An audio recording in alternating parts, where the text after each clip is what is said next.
Sandpaper wrapped around it. I've got a little angle. I'm working a little bit of an angle into this. Where I chiseled it a while ago, I came across flat. And now I'm sanding up to where I meet that flat surface right there. And this little curved line, this little sexy little line tapering back, I'm going to leave that thing visible. I'm going to soften it just a touch, but I'm going to leave it visible because it's pretty.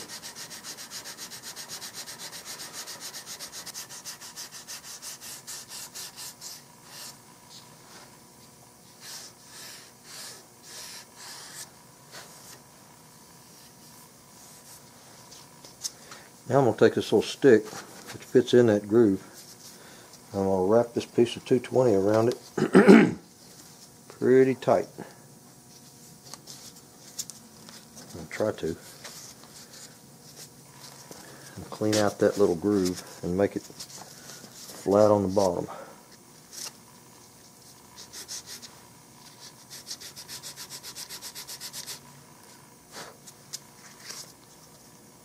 That's easier said than done. This paper is just too thick for that. It's got that Velcro backing on it. Gotta get some thinner paper.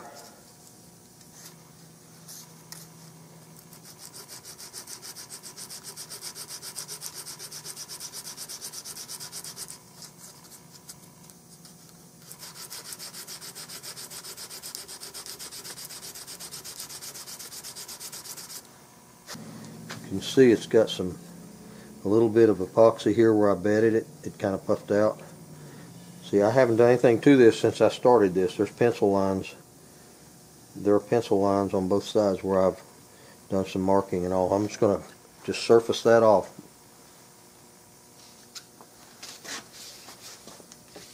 Very carefully keep it straight.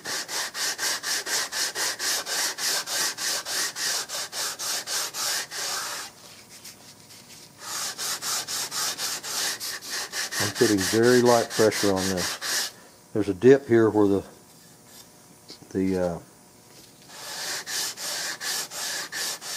shell comes out, and I got to bridge across that and polish this back here also.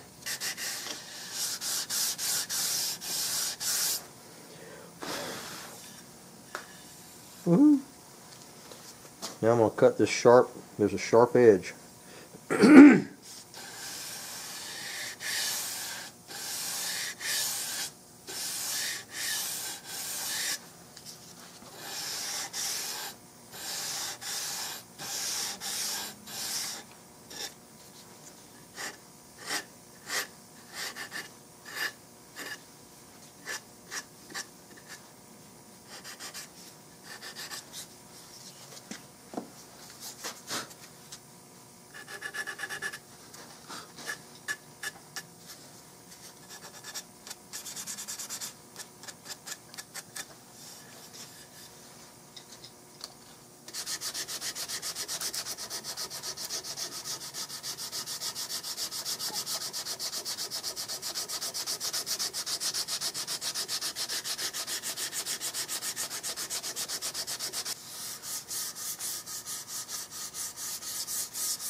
I told you I was going to show you something cute on this trigger guard.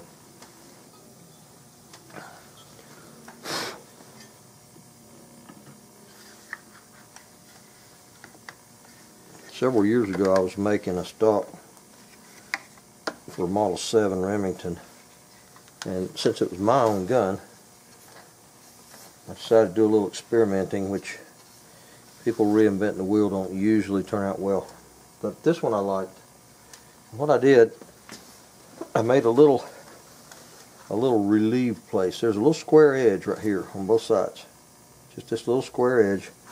And when you get your finger, and you get it right side up, you get your finger trying to come in there, it rubs your finger right there on top. So I decided to relieve that. So I come up here about 2/3 of the way up the trigger guard, and I made a mark on both sides.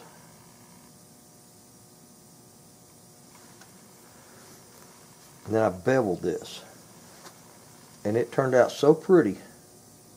And I left that hard line in that bevel. And I actually named that stock my hardline stock because I had a bunch of fairly hard straight lines all over it. And I did something I don't usually do. I put a real high gloss finish on it, and I put French checkering on it. And that little gun is so pretty. Alright, I'm going to take a rasp, get rid of this, and take a rasp and bevel that off and show you what I'm talking about. I thought I had invented that until a few years later I saw it was actually on a Rigby where they had done the same thing. So if I can come up with an idea and John Rigby and company come up with the same idea, I'm flattered.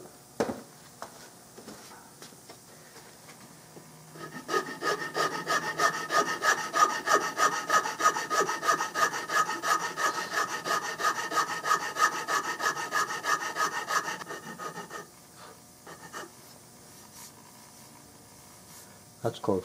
Now what this has done, it's made a flat place around this trigger. It comes and actually melds into the back, and it comes on around. It makes like a horseshoe. It's a pretty effect. Of course, as always, you got to sand the rasp marks out, and then sand the sand marks out. And I'm trying not to lose that sharp, crisp edge until I get all the way down to the finest paper, and then I'll barely take that off. So you get the idea.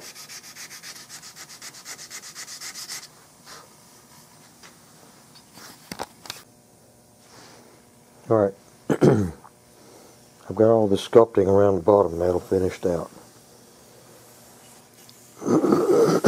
You can make that one smooth surface all the way down through there. Just a smooth transition. Or you could do that.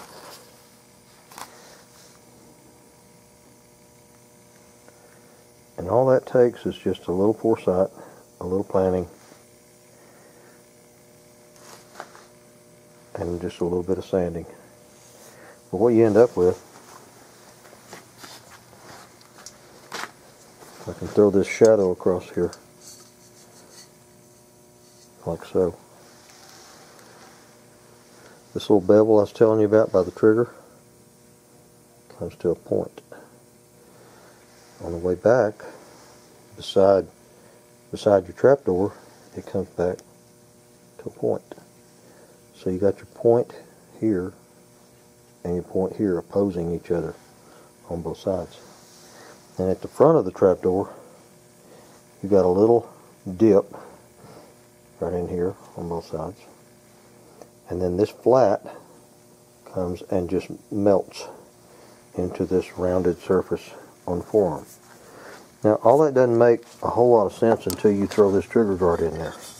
I'm trying to do this left-handed with one hand and hold the camera with the other hand. It's not the easiest thing in the world.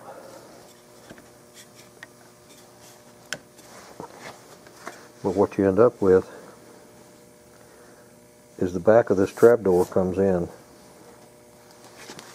and it sits flush. Once this is all the way down, it's not all the way down yet. It sits flush against this flat right here. Then your trigger guard has this curve on the inside, and it comes into this curve on the wood.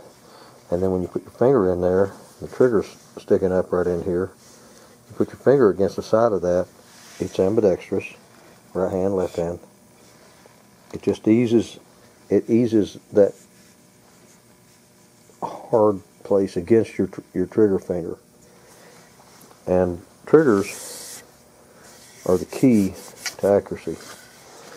They need to be adjusted right, tension right, and they need to be easy to access. Okay, I've got to mill out some sling mounts here and on the front, and then I got to lay out my checkering. Oh, I got to buff off the nose of this thing. Then I got to lay out my checkering, and the checkering on this one is a copy of this Rigby. I called it a mountain stalker. I believe it's called a Highland stalker. And so I have a pattern to go by. It's not super easy to just take a pattern and copy from one rifle to the next. For one thing, this grip is a lot tighter than the other one, and since this checkering pattern parallels the inside of this curve, I can't just take a rubbing off of this and stick it on that one. It won't fit. So now the front is a little easier. The front is a little bit easier. It's broken by this straight line on the bottom right there. It just basically wraps around that front part of the trigger, and then it's just a basic point pattern after that. So it's pretty straightforward. That can be traced and put on the other one. This one I gotta, it has to come to it connects up here on top, and that is not near as easy as you think, because all those lines have to intersect the way they do, and this, like I said, this is not my pattern. This is a Rigby pattern, but the guy I put it on there for, he was a Rigby fanatic. So anyway, I'll have to adapt that and stretch this bottom out just a little bit, lay it out a little flatter, but can be done. Just takes a little while. I always put my, hey Joe, how you doing, Joe? I always put my pattern in before I do any finishing. I used to do all my checkering before I finished anything, and I put my finish on with a brush or by hand, so I could avoid my checking, and whatever got in there, I'd clean it out. I have a good friend in Polk County named Jason that clued me in to the fact of how easy it would be to just go ahead and finish it and then do your checkering. And he was correct. I told you at the beginning of this that my friends pushed me to be better, and he's one of them that really did a lot to make me a better craftsman. He knew guns. He was a tremendous ballistician, still is. But he told me that some of the gun makers that he knew, the custom stock makers he had friends with in Missouri, would always do all their finishing and then lay the checking in. So the problem with that is trying to lay out your lines on a finished piece of wood is hard, because nothing will stick to it but a Sharpie, and if you make a mistake, Sharpies get belligerent to get off. So I started laying out my lines and cutting my outside, my master lines first, and laying out my master lines first, and then I can finish it, and then I can come back in and keep going with that. So that's the system that I've adopted. This stock has turned out quite nice. When I first started looking at the blank, I knew it had some figure. I didn't know exactly how much. I knew there was some around in the butt. And then ideally you want your forehand to be pretty straight grained. It's stronger. You don't want a whole lot of figure right in that wrist. If you do, especially burl. Now this isn't burl. This is tiger tail, so it's not, doesn't have the problems. Burl actually is a little weaker, more beautiful, but it's weaker.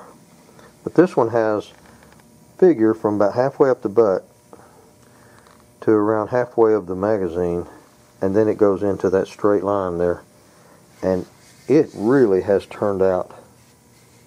I'm very, very pleased with it. It'll really pop when I get the finish on it. More later. Well, thanks for choosing to spend your time here with me today. I hope you've enjoyed this program. I'll try to post a new segment each weekend. In addition, if you'd like to read about a stock that I made and then it took a 20-foot free fall, click on the link at the bottom of this page. It's called The Broken Gun. It's a story I wrote a few years ago about my 2 boys.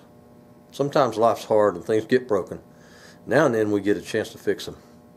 I'm so grateful for the opportunity I had to repair this broken stock. It led to a restoration that I never could have imagined. As always, if you like this video, please click the like button and share this with your friends. Have a great day.